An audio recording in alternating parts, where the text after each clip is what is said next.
ಇನ್ನು ಈ ಡಿನ್ನರ್ ಸಭೆ ಬಗ್ಗೆ ಶಾಸಕ ಹರೀಶ್ ಗೌಡ ಮಾತನಾಡಿದ್ದಾರೆ. ಚಾಮರಾಜ ಕ್ಷೇತ್ರದ ಶಾಸಕ, ಸಭೆ ಸೇರಿದ್ದೆವು, ರಾಜಕೀಯ ಚರ್ಚೆ ಮಾಡಿದ್ದೇವೆ, ರಾಜಕಾರಣಿಗಳು ಸೇರಿದಾಗ ರಾಜಕೀಯನೇ ಅಲ್ವಾ ಚರ್ಚೆ ಆಗೋದು ಅಂತ ಹೇಳಿದ್ದಾರೆ. ರಾಜಕಾರಣಿಗಳು ಸೇರಿದಾಗ ರಾಜಕೀಯವೇ ಚರ್ಚೆ ಆಗುತ್ತೆ. ಅವರವರ ಅನಿಸಿಕೆ ವಿಚಾರದ ಬಗ್ಗೆ ಹೇಳಿದ್ದಾರೆ. ಸಿಎಂ ಬದಲಾವಣೆ ವಿಚಾರ ಅದು ವರಿಷ್ಠರಿಗೆ ಬಿಟ್ಟಿರುವುದು ಅಂತ ಹೇಳಿದ್ದಾರೆ. ಇನ್ನು ನಮ್ಮ ಪಕ್ಷದಲ್ಲಿ 7-8 ಮಂದಿ ಸಿಎಂ ಆಗಬೇಕು ಅಂತ ಕಾಯ್ತಾ ಇದ್ದಾರೆ. ಆದರೆ ನಿರ್ಧಾರ ಹೈಕಮಾಂಡ್ದು, ವರಿಷ್ಠರದ್ದು. ಯಾರನ್ನಾದ್ರೂ ಮಾಡಿ ಅಂತ ಸಿಎಂ ಅವರೇ ಹೇಳಿದ್ದಾರೆ. ವರಿಷ್ಠರು ಹೇಳಿದ್ದು ಫೈನಲ್ ಅಂತ ಸಿಎಂ ಹೇಳಿಕೆ ಕೊಟ್ಟಿದ್ದಾರೆ. ಹೈಕಮಾಂಡ್ನ ತೀರ್ಮಾನಕ್ಕೆ ನಾವು ಕೂಡ ಬದ್ಧ ಇದ್ದೀವಿ ಅಂತ ಹರೀಶ್ ಗೌಡ ಶಾಸಕರು ಮಾತನಾಡಿದ್ದಾರೆ. ಈ ಡಿನ್ನರ್ ಮೀಟಿಂಗ್ ವಿಚಾರಕ್ಕೆ ಸಂಬಂಧಪಟ್ಟಂಗೆ ಅವರು ಸ್ಪಷ್ಟವಾಗಿ ಹೇಳಿರುವಂಥದ್ದು, ರಾಜಕಾರಣಿಗಳು ಸೇರಿದ್ದೀವಿ ಅಂದಮೇಲೆ ಅಲ್ಲಿ ರಾಜಕಾರಣ ಚರ್ಚೆ ಆಗುತ್ತಲ್ವಾ, ಸೊ ಇಲ್ಲೂ ಕೂಡ ಚರ್ಚೆ ಆಗಿದೆ ಅಂತಾನೆ ಹೇಳಿದ್ದಾರೆ. ಹರೀಶ್ ಗೌಡ ಅವರನ್ನ ನಮ್ಮ ಪ್ರತಿನಿಧಿ ಆನಂದ್ ಮಾತನಾಡಿಸಿದ್ದಾರೆ, ನೋಡು.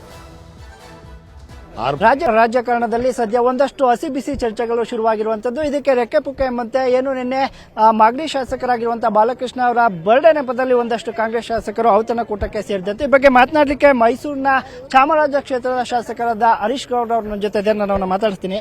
ಸರ್, ನಿನ್ನೆ ಬರ್ಡೇ ಸೆಲೆಬ್ರೇಷನ್ಗೆ ಹೋಗಿದ್ರಿ, ಏನ್ ಸಮಾಚಾರ ಸರ್, ಏನಾಗ್ತದೆ? ಯಾಕೆಂದ್ರೆ ತನ್ವೀರ್ ಸೇಠ್ ಮನೆಗೂ ಕೂಡ ಭೇಟಿ ನೀಡಿದ್ರಿ, ಏನ್ ವಿಚಾರ ಸರ್?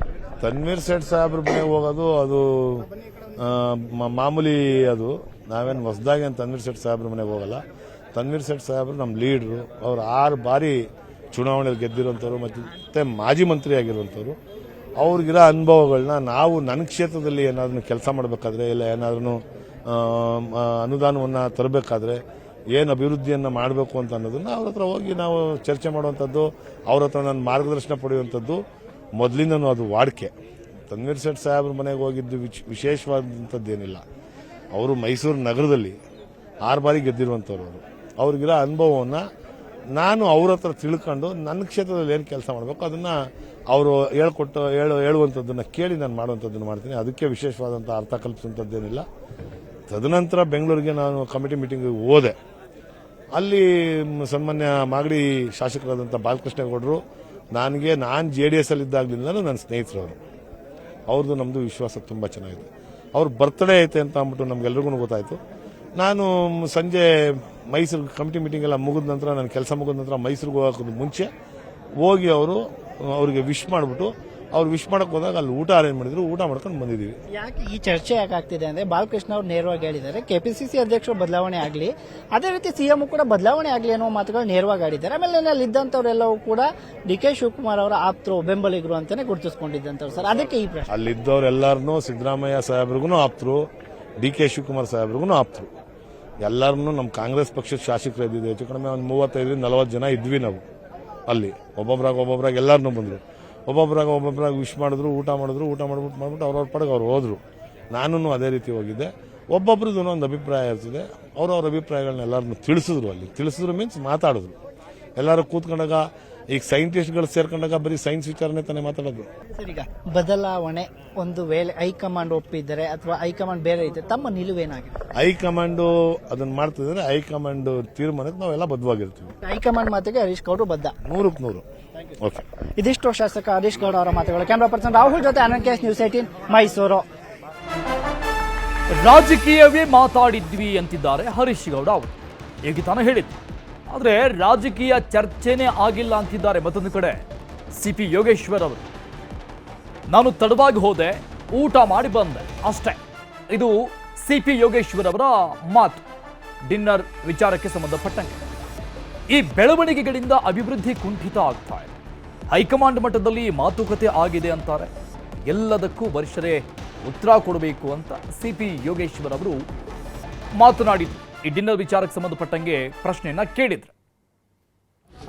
ನಿನ್ನೆ ನಮ್ಮ ಪಕ್ಕದ ತಾಲೂಕಿನ ಶಾಸಕರು ಬಾಲಕೃಷ್ಣರವರ ಹುಟ್ಟುಹಬ್ಬ, ಊಟಕ್ಕೆ ಬನ್ನಿ ಅಂತ ಕರೆದಿದ್ದರು. ನಾನು ಲೇಟಾಗಿ ಹೋದೆ, ಊಟ ಮಾಡ್ಕೊಂಡು ಬಂದಿದ್ದೆ. ಅದನ್ನು ಬಿಟ್ಟರೆ ರಾಜಕೀಯ ಚರ್ಚೆ ಇಲ್ಲ. ನನಗೇನು ಆ ಥರ ಯಾವುದು ರಾಜಕೀಯ ಸಂಬಂಧಪಟ್ಟಂಥ ಚರ್ಚೆ ಆಗಿಲ್ಲ. ಊಟಕ್ಕೆ ಸೇರಿದ್ವಿ ಒಂದಷ್ಟು ಜನ. ಹೀಗೆ ನೀವೆಲ್ಲ ಯಾವ ಥರ ಈಗ ಕ್ಯಾಮ್ರಾ ಮುಂದೆ ಮಾತಾಡಬೇಕು ಅಂತೀರಿ, ಹಂಗೆ ಕೆಲವರೆಲ್ಲ ಫೋಟೋ ತೆಗೆಸ್ಕೊಳ್ಳುವಂತ ಫೋಟೋ ತೆಗೆಸ್ಕೊಂಡು ಇದ್ದವರು. ಯಾರು ಆಹ್ವಾನ ಯಾರು ನೀಡಿದ್ರು ಸರ್?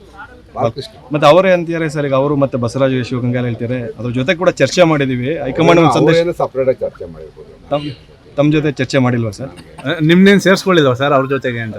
ಅದು ಬೇರೆ ಬೇರೆ, ಈಗ ಒಂದು ಊಟದ ಥರ ಊಟಕ್ಕೆ ಕೂತ್ಕೊಂಡ್ರೆ ಅಲ್ಲೊಬ್ರು ಇಲ್ಲೊಬ್ರು ಕುಂತಿರ್ತೀವಲ್ಲ, ಅವ್ರು ನೀವು ಯಾರ್ಯಾರ ಜೊತೆ ಶೇರ್ ಮಾಡಿದ್ರಿ ಸರ್? ಅವಾಗೇನು ಚರ್ಚೆ ಆಗ್ಲಿಲ್ವಾ ಸರ್? ಏನು ಚರ್ಚೆ ನಮಗೆ ಅವರಿವರು ಮಾತಾಡೋ ಪ್ರಕಾರ ತಿಳಿದಿರೋದು ಹೈಕಮಾಂಡ್ ಲೆವೆಲ್ ಏನೋ ಮಾತುಕತೆ ಆಗಿದೆ ಅಂತ. ಏನ್ ಮಾತುಕತೆ ಸರ್? ಶಿವಕುಮಾರ್ ಅವರು ಮುಖ್ಯಮಂತ್ರಿಗಳು ಅದು ಏನಾರ ಕ್ಲಾರಿಫಿಕೇಶನ್ ಕೊಡಬೇಕೆ ಹೊರತು ನಾವೇನು ಕೊಡುವಷ್ಟಿಲ್ಲ. ನಮ್ಗೆ ಏನು ಗೊತ್ತಿದೆಲ್ಲ, ಸುಮ್ಮನೆ ನಮ್ಮನ್ನ ಯಾಕೆ ಹೇಳ್ತೀರಾ? ಹೈಕಮಾಂಡ್ ಮಧ್ಯಪ್ರವೇಶ ಮಾಡಬೇಕು ಅಂತ ಹೇಳ್ತೀರಾ? ಗೊತ್ತಿಲ್ಲಪ್ಪ, ಅವ್ರು ಏನೋ ಹೇಳ್ತಾ ಇದಾರಲ್ಲ. ಈಗ ನೋಡೋಣ ತಡೆದಿ, ಬಜೆಟ್ ಆಗ್ಲಿ. ಇನ್ನು ಇದೇ ಡಿನ್ನರ್ನಲ್ಲಿ ಇದ್ದಂತಹ ಶಾಸಕಿ ನೈನಾ ಮೋಟಮ್ಮ ಅವರು ಕೂಡ ರಿಯಾಕ್ಷನ್ ಕೊಟ್ಟರು. ಡಿ.ಕೆ. ಶಿವಕುಮಾರ್ ನನ್ನ ರಾಜಕೀಯ ಗುರುಗಳು, ಡಿ.ಕೆ.ಶಿ ಸಿಎಂ ಆಗಬೇಕು ಅಂತ ನೈನಾ ಮೋಟಮ್ಮ ಹೇಳಿದ್ದಾರೆ. ಡಿನ್ನರ್ ವಿಚಾರಕ್ಕೆ ಸಂಬಂಧಪಟ್ಟಂಗೆ ಮಾತನಾಡಿದ ಶಾಸಕಿ ನೈನಾ ಮೋಟಮ್ಮ ಅವರನ್ನ ನಮ್ಮ ಪ್ರತಿನಿಧಿ ತಿಮ್ಮೇಗೌಡರು ಮಾತನಾಡಿಸಿದ್ರು. ಏನ್ ಹೇಳಿದ್ರು ಅನ್ನೋದನ್ನು ನೋಡೋಣ. ರಾತ್ರಿ ಮಾಗಡಿ ಬಾಲಕೃಷ್ಣ ನೇತೃತ್ವದಲ್ಲಿ ನಡೆದಂತ ಡಿನ್ನರ್ ಮೀಟಿಂಗ್ ನಲ್ಲಿ ಮೂಡಿಗೆರೆ ಶಾಸಕಿ ನಯನಾ ಮೋಟಮ್ಮ ಅವರು ಕೂಡ ಭಾಗವಹಿಸಿದ್ರು. ಬನ್ನಿ, ಈ ಸಂಬಂಧವಾಗಿ ನಮ್ಮ ಜೊತೆ ಮಾತಾಡೋದಕ್ಕೆ ನಯನಾ ಮೋಟಮ್ಮ ಅವರು ಇದ್ದಾರೆ, ಮಾತನಾಡ್ತೀನಿ. ಮೇಡಮ್, ರಾತ್ರಿ ಒಂದು ಡಿನ್ನರ್ ಮೀಟಿಂಗ್ ನಡೀತು. ಬಾಲಕೃಷ್ಣ ಅವರು ಒಂದು ಮಾತನ್ನ ಹೇಳಿದ್ರು, ಡಿನ್ನರ್ ಮೀಟಿಂಗ್ ಅಲ್ಲಿ ಹೌದು ರಾಜಕಾರಣವನ್ನು ಕೂಡ ಚರ್ಚೆ ಮಾಡಿದೀವಿ, ನಾಯಕತ್ವ ಗೊಂದಲದ ಬಗ್ಗೆ ಆದಷ್ಟು ಬೇಗ ಗೊಂದಲಕ್ಕೆ ತೆರೆ ಎಳಿಬೇಕು ಅನ್ನುವಂತ ನಿಟ್ಟಲ್ಲಿ ಚರ್ಚೆಯನ್ನ ಮಾಡಿದೀವಿ ಅಂತ ಹೇಳಿದ್ರು. ಆ ನಿಟ್ಟಲ್ಲಿ ಏನ್ ಚರ್ಚೆ ಆಯ್ತು ಮೇಡಮ್? ಸಹಜವಾಗಿ ನಾವೆಲ್ಲರೂ ಶಾಸಕರು, ಆಡಳಿತ ಪಕ್ಷದ ಶಾಸಕರು, ರಾಜಕೀಯ ಮಾತಾಡೋದು ಸರ್ವೇ ಸಾಮಾನ್ಯ ಅಂತ ಅನ್ಕೊಡ್ತೀವಿ. ಅದೇ ರೀತಿ ಮಾತಾಡೋದು ಅಷ್ಟೇ. ಏನ್ ಮೇಡಮ್, ಏನು ಡಿ.ಕೆ. ಶಿವಕುಮಾರ್ ಅವ್ರಿಗೆ ನಾಯಕತ್ವ ಬಿಟ್ಕೊಡ್ಬೇಕು, ಸಿಎಂ ಸ್ಥಾನ ನೀಡಬೇಕು ಅನ್ನುವಂತ ನಿಟ್ಟಲ್ಲಿ ಏನಾದ್ರೂ ಚರ್ಚೆ ಆಯ್ತಾ? ಎಲ್ಲ ರೀತಿನೂ ಚರ್ಚೆ ಆಯ್ತು, ಪ್ರತಿಯೊಂದು ವಿಚಾರನೂ ಅಲ್ಲಿ ಚರ್ಚೆ ಆಯ್ತು. ಈಗೇನು ಪ್ರಸ್ತುತ ಪರಿಸ್ಥಿತಿಗಳಿದೆ ಅದ್ರ ಬಗ್ಗೆ ಎಲ್ಲ ಚರ್ಚೆ ನಡೀತು. ಸಿದ್ದರಾಮಯ್ಯನವರು ಡಿ.ಕೆ. ಶಿವಕುಮಾರ್ ಅವರಿಗೆ ಅಧಿಕಾರ ಹಸ್ತಾಂತರ ಮಾಡಬೇಕು ಅನ್ನುವಂತ ಒತ್ತಾಯ ಮಾಡ್ತೀರಾ ಅಂತ? ಅದು ಮುಂದಿನ ದಿನಗಳಲ್ಲಿ ನೋಡೋಣ ಅಂತೆ. ಈಗ ಸದ್ಯಕ್ಕೆ ಚರ್ಚೆ, ಎಲ್ಲ ಶಾಸಕರು ಯಾರ್ಯಾರು ಬಂದಿದ್ರು ಎಲ್ಲ ರೀತಿಯ ಚರ್ಚೆ ನಡೀತು. ಅದೇ ಯಾವ ರೀತಿ ಮೇಡಮ್, ಯಾವ ರೀತಿ ಬೆನ್ನಿಗೆ ನಿಲ್ಲುವಂತ ಡಿ.ಕೆ. ಶಿವಕುಮಾರ್ ಅವ್ರ ಬೆನ್ನಿಗೆ ಯಾವ ರೀತಿ ನಿಲ್ಲುವಂತದ್ದು? ಏನಾದ್ರು ಹೈಕಮಾಂಡ್ ಭೇಟಿ ಮಾಡ್ತೀರಾ ಅಥವಾ ಪ್ರೆಸ್ ಮೀಟ್ ಮಾಡ್ತೀರಾ, ಹೇಗೆ ಅಂತ, ಯಾವ ರೀತಿ ಚರ್ಚೆ ಅಂತ?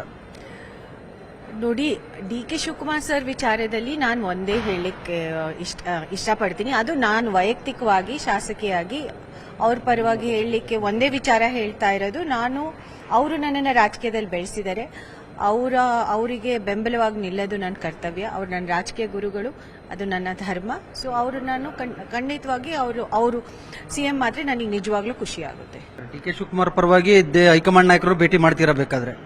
ಆ ಸಮಯ ಬಂದಾಗ ಖಂಡಿತ ಡಿ.ಕೆ. ಶಿವಕುಮಾರ್ ಸರ್ ಪರವಾಗಿ ಹೈಕಮಾಂಡ್ ಹತ್ರ ಮಾತಾಡ್ತೀವಿ, ಭೇಟಿನೂ ಮಾಡ್ತೀವಿ. ಮೇಡಮ್, ಕೊನೆಯದಾಗಿ ಮೇಡಮ್, ಡಿ.ಕೆ. ಶಿವಕುಮಾರ್ ಇದೇ ಸರ್ಕಾರದಲ್ಲೇ ಸಿಎಂ ಆಗ್ತಾರೆ ಅನ್ನುವಂತ ವಿಶ್ವಾಸ ಇದೆಯಾ ಅಥವಾ ಹೇಗೆ ಅಂತ? ಖಂಡಿತ ಇದೆ, ಆಗಬೇಕು ಕೂಡ. Thank you. ಸೊ ಇದಿಷ್ಟು ಮೂಡಿಗೆರೆ ಶಾಸಕಿ ನಯನಾ ಮೋಟಮ್ಮನವರ ಸ್ಪಷ್ಟ ನುಡಿಗಳು. ಕ್ಯಾಮರಾಮನ್ ಯೋಗೇಶ್ವರ್ ಜೊತೆ ಹೆಬ್ಬಾಕ ತಿಮ್ಮೇಗೌಡ, ನ್ಯೂಸ್ 18 ಕನ್ನಡ, ಬೆಂಗಳೂರು. ಡಿ.ಕೆ. ಶಿವಕುಮಾರ್ ಸಿಎಂ ಆಗಲಿ ಅನ್ನೋದು ನನ್ನ ವೈಯಕ್ತಿಕ ಆಸೆ, ಗೊಂದಲಕ್ಕೆ ತೆರೆ ಎಳೆಯಿರಿ ಅಂತ ಕೇಳ್ತಾ ಇದ್ದೀವಿ ಅಂತ ಮಂಡ್ಯದಲ್ಲಿ ಶಾಸಕ ಗಣಿಗ ರವಿ ಮಾತನಾಡಿದ್ದಾರೆ. ಎಲ್ಲ ನಾಯಕರ ಹೇಳಿಕೆ ಕೂಡ ಒಂದೇ ಲೈನ್ನಲ್ಲಿದೆ, ಡಿ.ಕೆ.ಶಿ ಸಿಎಂ ಆಗಬೇಕು ಅಂತ. ಸಿ.ಎಮ್ಮು ಡಿ.ಸಿ.ಎಮ್ಮು ಎಲ್ಲರೂ ಒಂದೇ. ನಾನು ಡಿ.ಸಿ.ಎಮ್ ಪರ ಇದ್ರೂ ಸಿ.ಎಮ್ ಪರನೂ ಇದ್ದೀನಿ. ಅದೇ ರೀತಿ ಸಿ.ಎಮ್ ಪರ ಇರೋರು ಡಿ.ಸಿ.ಎಮ್ ಪರನೂ ಇದ್ದಾರೆ. ಅದು ಟಿ ವಿಯಲ್ಲಿ ಪೇಪರಲ್ಲಿ ಮಾತ್ರ ಡಿವೈಡ್. ನಾವೆಲ್ಲ 136 ಜನ ಡಿ.ಸಿ.ಎಮ್ಮು ಸಿ.ಎಮ್ ಪರ ಇದ್ದೀವಿ. ಸರ್ಕಾರ ಚೆನ್ನಾಗಿ ನಡೀತಾ ಇದೆ. ಆದರೆ ಡಿ.ಕೆ. ಶಿವಕುಮಾರ್ ಒಂದು ಬಾರಿ ಮುಖ್ಯಮಂತ್ರಿ ಆಗಬೇಕು ಅನ್ನೋದು ನನ್ನ ವೈಯಕ್ತಿಕ ಆಸೆ. ಅದು ಆಗಲಿ ಅನ್ನೋದು ಬಯಸೋದು, ಅದನ್ನು ನಿಮ್ಮ ಮುಂದೆ ನೇರವಾಗಿ ವ್ಯಕ್ತಪಡಿಸಿದ್ದೀವಿ. ಹೈಕಮಾಂಡ್ ಅವರು ಒಂದು ಗೊಂದಲಲ್ಲಿದೆ ಈ ರಾಜ್ಯದಲ್ಲಿ. ಈ ಥರ ಗೊಂದಲ ಈವನ್ ಇನ್ಕ್ಲೂಡಿಂಗ್ ಸಿದ್ದರಾಮಯ್ಯ ಸಾಹೇಬರು ಮತ್ತು ಡಿ.ಕೆ. ಅವರು ಇಬ್ಬರು ಹೇಳ್ತಾ ಇರೋದು, ನೀವೇನು ನಿರ್ಧಾರ ಮಾಡ್ತೀರೋ ಮಾಡಿ, ಖರೀದಿ ಮಾಡಿ ಎಂದು.